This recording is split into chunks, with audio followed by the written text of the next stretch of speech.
तो गाइज मैं हूं आयुष और आप देख रहे हैं रेसल इंडिया और स्वागत है आपका आज की Q&A वीडियो के अंदर। बहुत समय से आप कह रहे थे कि भाई ये सीरीज कहां है, लेकिन रूथलेस एग्रेशन की वजह से टाइम नहीं मिल रहा था कि ये भी फ्राइडेज को करी जाए। लेकिन अब मैंने सोचा फ्राइडे के लिए कुछ और आने वाला है तो हम उसके लिए जो है मंडे रखते हैं, Q&A करेंगे मंडे को। और अगर कुछ न्यूज व्यूज नहीं होगी ज्यादा तो Q&A में आपके क्वेश्चंस के आंसर्स दिया करूंगा। मंडे को ये सीरीज करेंगे। अब इससे पहले कि क्वेश्चंस में चलें गाइज, रॉयल रंबल रिवाइंड के बारे में मैंने आपसे एक पोल पे पूछा था और मैं अब ऑफिशियली अनाउंस कर सकता हूं कि वो सीरीज आएगी चैनल के ऊपर, लेकिन TLC के बाद से ही स्टार्ट करूंगा मैं उसको, क्योंकि ये हफ्ता काफी टाइट रहेगा। TLC आने वाली है, बहुत सी वीडियोस उसके ऊपर आएंगी, प्रिडिक्शंस वगैरह।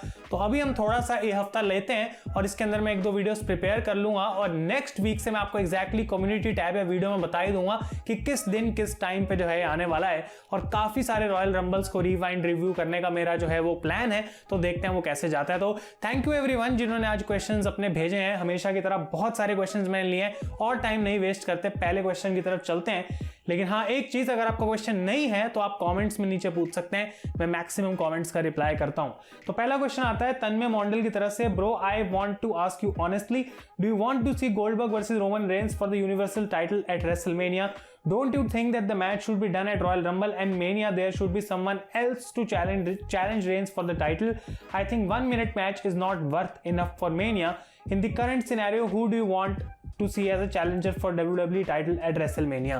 तो भाई देखो, रोमन रेंस वर्सेस गोल्डबर्ग का मैच 1 मिनट का अगर होगा तो उसमें रोमन रेंस जीतेंगे, जो कि उनके कैरेक्टर के लिए काफी अच्छा हो सकता है। लेकिन तब भी रेसलमेनिया जैसे पेपर व्यू में मैंने ये बात बोली थी कि मैं ये मैच नहीं देखना चाहूंगा क्योंकि रोमन डिजर्व्स बेटर जो उन्होंने करा है। लेकिन सच बताऊं तो मेरी ऐसी फीलिंग है कि WWE अभी भी रॉक वर्सेस रोमन रेंस करना चाहती है और तभी ये सारी फैमिली वाली स्टोरी लाइन चल रही है, पूरी सेंस भी उसके अंदर बनेगी।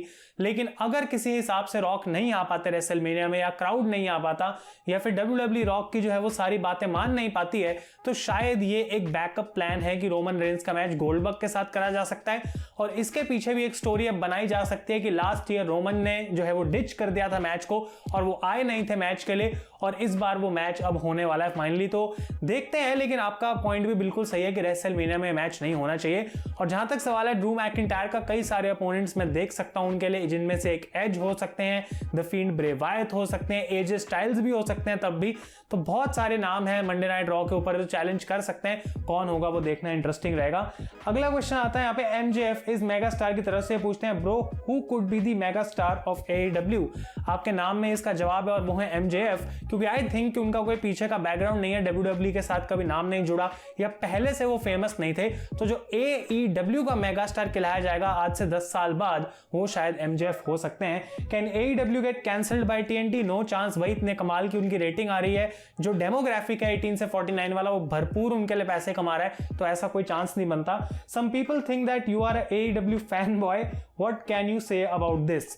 भाई ज्यादा नहीं बोलूंगा क्योंकि फिर से बहस वाली बात है, लेकिन जो मुझे AEW फैन बॉय बोलता है वो शायद खुद WWE फैन बॉय है, क्योंकि मैंने इतने सारे शोज के रिव्यू बनाए हैं भाई WWE के, जहां पे तारीफ के पुल बांध दिए हैं। इस स्मैकडाउन का आप रिव्यू जाके देख लो, बहुत लोगों को पसंद नहीं आया था, मुझे वो शो पसंद आया। तो अगर AEW फैन बॉय मैं होता भाई, तो आखिर क्यों उस शो की तारीफ कर सकता था जिसमें बहुत से नेगेटिव्स भी निकाले जा सकते हैं? तो फैन बॉय जिनको बोलना है वो बोल सकते हैं, सिंपल सी बात है। मैं दोनों शोज देखता हूं, जो मुझे दोनों में अच्छा लगता है मैं बताता हूं, जो बुरा लगता है वो भी बता देता हूं, और ये आखिर में मेरा ओपिनियन है। तो और लोगों को अगर इससे दिक्कत है तो भाई आपके लिए कमेंट्स हैं, आप यहां पे आके अपना ओपिनियन दें, हम उसको भी सुनेंगे। अगला क्वेश्चन है why AEW isn't growing their audience to 1 million, what should they do for it? भाई देखो 1 मिलियन वाला जो एक है ना, बस काइंड ऑफ ये है कि हाँ भाई अब मिलियन से ऊपर पहुंच गई, लेकिन अगर 9 लाख के आसपास भी रहती है तो सही है। आई थिंक जो प्रॉब्लम है वो ये कि NXT कंपटीशन है, इसकी वजह से AEW 1 मिलियन के पार नहीं जा पा रही, क्योंकि 2 ऑल्टरनेटिव्स हैं एक ही टाइम पे देखने के लिए, और कई सारे लोग हैं जो NXT देखना प्रेफर करते हैं और AEW बाद में देखते हैं। तो अगर NXT कंपटीशन में नहीं रहती, जो मेरे हिसाब से ऑब्वियसली नहीं होने वाला, तो AEW 1 मिलियन के ऊपर जा सकती है। अगर ऐसा भी नहीं होता तो उनको और बड़े नाम चाहिए होंगे, बड़े स्टोरी लाइंस चाहिए होंगे, बड़े मैचेस चाहिए होंगे, ताकि वो अपने शोज को इंटरेस्टिंग बना सकें। अगला क्वेश्चन आता है यहाँ पे स्पोर्ट्स किंग समर्थ की तरफ से, why NXT always lose to AEW dynamite? क्योंकि भाई NXT उतनी अच्छी नहीं चल रही, उसमें उतने बड़े नाम नहीं है जितने की AEW में। लेकिन इसका मतलब ये नहीं है कि NXT का शो बेकार है, मैं दोनों देखता हूँ और दोनों में मतलब मुझे मजा आता है। ऐसा नहीं है कि NXT के सुपरस्टार जबकि वो थोड़े मतलब पॉपुलैरिटी वाइज कम है एज कंपेयर टू AEW, लेकिन शो वो अपने हिसाब से बेस्ट देने की कोशिश करते हैं और स्टोरी लाइंस के हिसाब से उनके लिए बेस्ट ईयर नहीं रहा, लेकिन तब भी एक सही शो था। और ऑब्वियसली AEW लोग लाइव देखना आई थिंक ज्यादा प्रेफर करते हैं। विल सेजारो एवर बिकम WWE और यूनिवर्सल चैंपियन? भाई देखो, ये बात तो वही है कि क्या होगा आई डोंट थिंक, लेकिन मैं देखना जरूर चाहूंगा। और हो सकता है जब विंस मैकमैन अगर कभी WWE छोड़कर जाएंगे जब भी, तो तब अगर सेजारो कंपनी के साथ बने रहते हैं तो शायद उनको मौका मिल जाए। Who should face the field at WrestleMania? Very good question. और कई सारे अपोनेंट्स बन सकते हैं। पहला Drew McIntyre for the title और दूसरे आई थिंक गाइस हो सकते हैं एज। और शायद किसी ने कुछ टाइम पहले कमेंट्स में बोला था कि एज और Beth Phoenix against field and Alexa bliss एक इंटरेस्टिंग स्टोरी लाइन हो सकती है और मैं डेफिनेटली एग्री करता हूं। तो अगर ऐसा है तो बढ़िया है, क्या पता फील्ड रॉयल रंबल भी जीत जाए, वो भी हमें बिल्कुल ऐसा नहीं है कि सोचना नहीं चाहिए उसके बारे में। अगला क्वेश्चन आता है तासिन की तरफ से, who is your favourite superstar in every show individually? अगर अभी की मैं बात करूं स्मैकडाउन ईजीएस्ट है, रोमन रेंस का मैं नाम लूंगा और केविन ओवेंस को भी मेंशन करना बनता है। मंडे नाइट रॉ की हम बात करें तो ड्रू मैकिंटायर हो सकते हैं, रैंडी ऑर्टन, द फील्ड, ये सब मतलब इक्वल लेवल के एंटरटेनर्स हैं और साथ के साथ एजे स्टाइल्स भी हैं। और उसके बाद अगर AEW की बात करी जाए तो रिसेंटली आई थिंक स्टिंग के बारे में मुझे सबसे ज्यादा उतावला मैं हो रहा हूं और साथ के साथ केनी ओमेगा। और अगर NXT की बात की जाए तो आई थिंक जॉनी गार्गानो एक काफी अच्छा कैरेक्टर रहा है बहुत समय से NXT में। डेमियन प्रीस्ट मुझे बहुत पसंद आ रहे हैं और साथ के साथ आई थिंक एडम कोल, और यानी कि ये जो पूरी अनडिस्प्यूटेड एरा की स्टोरी है ये मुझे बहुत पसंद आ रही थी। अगले क्वेश्चन की तरफ हम बढ़ते हैं। ये आता है NRU Singh, I can not pronounce your name, sorry for that. लेकिन ये पूछते हैं why John Morrison did not push in WWE after he, मतलब क्यों उनको पुश नहीं मिला जब वो WWE में आए? सिंपल एज दैट, क्योंकि विंस मैकमैन ने उनको कॉन्ट्रैक्ट इसलिए दिया ताकि वो AEW या फिर किसी और राइवल कंपनी में ना चले जाएं। बस एक एसेट है, उसको खरीद के रख लो ताकि तुमसे वो और छीन ना पाए। अब मैं उसके साथ कुछ भी कर सकता हूं, वो मेरी मर्जी है, and that's why Morrison came to WWE।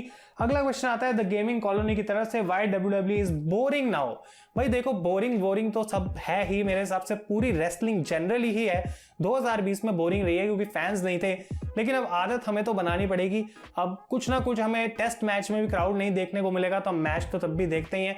Kind of मेरे साथ वैसा ही सीन चल रहा है। और ऑब्वियसली मैं यूट्यूब पे वीडियोस बनाता हूं तो मैं सारे शोज ही देखता हुआ आ रहा हूं साल 2020 में। तो आई थिंक बोरिंग है, लेकिन वो आपकी परसेप्शन है कि आप उसको कैसा देखना चाहते हैं। थोड़ा लाइट हार्टेडली देखेंगे तो शायद उतना बोरिंग ना लगे। अगले क्वेश्चन आता है सनी की तरफ से, Ayush don't you think this years pay per view quality has increased in terms of both story telling and wrestling matches? Definitely जो है स्टोरी टेलिंग, भाई देखो कुछ मेन इवेंट्स की स्टोरीज बहुत अच्छी रही हैं। ऐसा नहीं कहूंगा कि ऊपर से लेकर नीचे तक सारी स्टोरी टेलिंग इनसेन थी, बिल्कुल भी ऐसा नहीं था। बहुत सारे गलतियां भी थी दोनों ही सारे शोज में, AEW, NXT, स्मैकडाउन, रॉ में, लेकिन रेसलिंग डेफिनेटली इंप्रूव हुई है। और आई थिंक जो फायदा मिला है यहाँ पे सुपरस्टार्स को वो ये कि क्राउड उनके अगेंस्ट नहीं जा सकता क्योंकि क्राउड वहां पे है ही नहीं। यानी कि जो हील है वो अपनी परफॉर्मेंस दे सकता है, क्राउड के सामने नर्वसनेस वाली जो चीज है वो नहीं हो रही। इस चीज ने हेल्प करा। अगला क्वेश्चन आता है मोहन दास की तरफ से, पूछते हैं your favourite pay per view. I think ये कैलेंडर में पूछ रहे हैं। I think royal rumble is my favourite. और कौन सी फेवरेट स्टिपुलेशन है तो मैं कहूंगा एलिमिनेशन चेंबर मैच और रॉयल रंबल मैच भी, दोनों ही मुझे बहुत पसंद है। अगला क्वेश्चन आता है मोनजीत दास की तरफ से, bro do you think NXT in India rumours are true and if it is true what are your expectations? भाई देखो, एक्सपेक्टेशन मेरी बहुत ज्यादा है क्योंकि अगर NXT इंडिया शुरू होती है इसका मतलब ये है कि इंडिया में एक WWE का परफॉर्मेंस सेंटर बनेगा। और अगर परफॉर्मेंस सेंटर बनता है तो भाई इतने सारे रास्ते खोलता है हमारे इंडियन ड्रीमर्स के लिए जो कि रेसलर बनना चाहते हैं या फिर WWE के साथ ज्वाइन होना चाहते हैं। और अगर दिल्ली में होता है जैसा कि मैंने कहा था, भाई मैं तो पूरा कूद के वहां पे चले जाऊंगा कैसे भी, और मैं कोशिश करूंगा कि वीडियो बनाऊं। अब वो होगा, कब होगा, क्या होगा वो हमें नहीं पता, लेकिन डेफिनेटली आई एम एक्साइटेड और एक्सपेक्टेशंस हैं कि ये वो चेंज हो सकता है जो कि इंडिया को चाहिए और रेसलिंग एज अ स्पोर्ट इस कंट्री में आगे बढ़ पाएगा। अगला क्वेश्चन आता है राहुल की तरफ से, भाई once you said that you met a WWE superstar and also have photo and autograph, please show us these things in a video. बिल्कुल मैंने बोला था, और डैनियल ब्रायन की मैं बात कर रहा था, उनके साथ मेरी फोटो है, एक मग मिला था मुझे डैनियल ब्रायन का और एक ऑटोग्राफ है। I think I still have the autograph. लेकिन मैंने सोचा था पहले उसको कम्युनिटी टैब में डाल दूं, लेकिन फिर मैंने सोचा कि यार कम्युनिटी टैब में इतनी बड़ी चीज रिवील करनी बिल्कुल कोई सही नहीं रहेगी। And I am planning something, और शायद तब मैं आपको वो उसके बारे में बताऊंगा, तो वेट कर लो। और इस वीडियो में एक और क्वेश्चन है, शायद उसमें मैं आपको अभी और बताता हूँ। नेक्स्ट क्वेश्चन इज शेख की तरफ से, who will be the opponent of triple H farewell match. अगर इस बार क्वेश्चन पिक नहीं किया तो चैनल को अनसब्सक्राइब कर दूंगा। पिछले 2 महीने से पूछ रहा हूँ भाई, प्लीज बता दे। ये रहा आपका फिर आंसर। भाई 2 महीने से मैंने क्वेश्चन देखा ही नहीं होगा। फिर आपका आंसर ये है कि कुछ नाम है मेरे दिमाग में, अंडरटेकर, शॉन माइकल्स और रैंडी ऑर्टन। अब इन तीनों में से कौन लड़ सकता है ट्रिपल एच से, एक अच्छी फ्यूड और स्टोरी लाइन दे सकता है, एक अच्छा मैच दे सकता है। I will choose Randy Orton, और उनकी जो भी हिस्ट्री रही है ट्रिपल एच के साथ, मेरे हिसाब से वो बिल्कुल परफेक्ट बंदा होगा अगर ट्रिपल एच का एक फेयरवेल मैच हो। अगला क्वेश्चन आता है अमन की तरफ से, ये पूछते हैं, ब्रो रेसल चैटर की गोल्डन प्ले बटन अनबॉक्सिंग देख के तुमने भी कॉमेंट किया था, तो अब तुम कब सिल्वर प्ले बटन की अनबॉक्सिंग कर रहे हो? देखो भाई पीछे तो टंगा हुआ है, बस दिखाना है यहाँ पे लाके, और सोच रहा हूँ जब 2 लाख सब्सक्राइबर होंगे तो हम भी किसी माइलस्टोन पे आएंगे और कैमरे के पास आपको लाके दिखा दूंगा। अनबॉक्सिंग जैसा कुछ उसमें है नहीं, एक लेटर होती है, एक ब्लैक कलर का डब्बा है जो कि आप बहुत बार देख चुके होंगे, तो आई डोंट थिंक कि बहुत कुछ है उसमें देखने के लिए, लेकिन हाँ उस पर रेसल इंडिया का नाम लिखा है जो कि एक बहुत प्राउड मोमेंट है हम सभी के लिए, और वो मैं आपको जल्द दिखाऊंगा जब 2 लाख सब्सक्राइबर्स हो जाएंगे। अगला क्वेश्चन आता है अभिषेक कुमार की तरफ से, can you make lotus temple and red fort vlog and love your videos.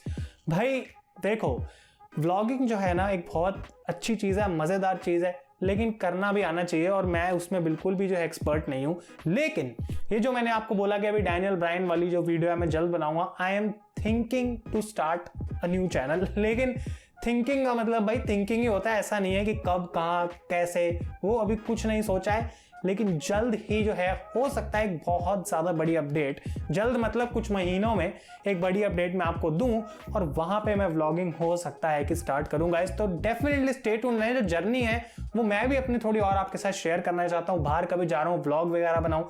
आप लोग क्या इस चीज़ में एक्साइटेड रहेंगे या फिर नहीं, वो आपको कॉमेंट से बताना है, क्योंकि अगर आप लोग ही इंटरेस्टेड नहीं है कुछ देखने में तो भला मैं क्यों ऐसा करूंगा।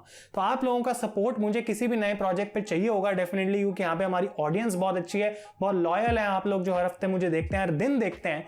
और अगर आप ऐसा कुछ देखना चाहेंगे इस टाइप की वीडियोस कि कब मैं ब्रायन से मिला तो वो क्या स्टोरी थी, कैसे मुझे मौका मिला, या फिर ऐसे कोई व्लॉग्स दिल्ली के, क्योंकि आपको मुझे पता है कि आप लोग भी नहीं रहते सारे दिल्ली के अंदर, तो बहुत सारी चीज़ें जो आपने नहीं देखी होगी जो मैं दिखा सकता हूँ। इनफैक्ट दिल्ली के बाहर मैं अगर कभी जाऊँ वो भी दिखा सकता हूँ। तो अगर आप इस चीज़ में इंटरेस्टेड होंगे तो डेफिनेटली मुझे कमेंट्स में बताएं। अगला क्वेश्चन आता है यहाँ पे दिलप्रीत की तरफ से, भाई who do you think can win the royal rumble match 2021। एक तो मैंने अभी बोल ही दिया था जिनका नाम था द फील्ड ब्रे वायत, I think he can win, edge can win, the rock can win, और इसके अलावा भी मतलब मल्टीपल ऑप्शंस हो तो सकते हैं, लेकिन आई थिंक इस साल एक बड़ा बंदा ही जीतेगा रॉयल रंबल, अब चाहे वो फुल टाइमर हो या पार्ट टाइमर हो, आई डोंट नो। अगला क्वेश्चन आता है यहाँ पे आयुष डिमरी की तरफ से, and I think this is the last question may be, worst thing that happen in 2020 for WWE apart from Covid and Goldberg. Obviously भाई फैंस का जाना, फैंस गए, शो से पूरी लाइफ चली गई और हमको शो देखने में मजा आधा हो गया, और जब तक थंडर डोम नहीं आया था भाई बिल्कुल बहुत ही ज्यादा बोर होते थे लाइव देखने में, तो और ये जो है मेरे हिसाब से वर्स्ट चीज हुई WWE के साथ। और उसके अलावा हाँ एक चीज डेफिनेटली मेंशन करनी पड़ेगी, वो था ब्लैक वेडनेसडे, जब इस पूरे कचरे की वजह से इतने सारे सुपरस्टार्स की जॉब चली गई और उनको बहुत से लोगों को अपनी कंपनी से रिलीज करना पड़ा, वो एक बहुत ज्यादा बड़ी बात थी। मतलब अगला क्वेश्चन आता है यहाँ पे कुणाल की तरफ से, सर जैसे रॉ, स्मैकडाउन एंड NXT की रेटिंग्स आती हैं, क्या बड़े पेपर व्यू की रेटिंग्स भी आती हैं, और आती हैं तो क्या वो 2 मिलियन से ऊपर होती हैं या नीचे?